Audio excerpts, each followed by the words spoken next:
ഹിന്ദിയിൽ ലതാ മങ്കേഷ്കറും മുഹമ്മദ് റാഫിയും പാടി വമ്പൻ ഹിറ്റാവുകയും അതേ വേർഷൻ തന്നെ മലയാളത്തിലേക്ക് ട്രാൻസ്ലേറ്റ് ചെയ്യുകയും ചെയ്തൊരു പാട്ടാണ് ഇന്ന് പാടുന്നത്. അത് മലയാളത്തിൽ പാടിയത് യേശുദാസും ജാനകിയും. झिलमिल सितारों का आंगन होगा, रिमझिम बरसता सावन होगा, ऐसा सुंदर सपना अपना जीवन होगा.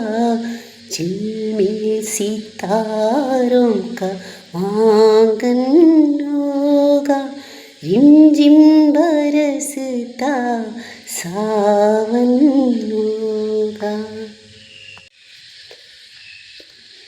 ചിന്നും വെൺതാരത്തിനാനന്ദവേള, എങ്ങും മലർശരൻ ആടുന്ന വേള, ആശാസുന്ദര കൽപ്പനാ സ്വപ്നം ജീവിതയാത്ര. ചിന്നും വെൺതാരത്തിനാനന്ദവേള, എങ്ങും മലർശരൻ ആടുന്ന വേള.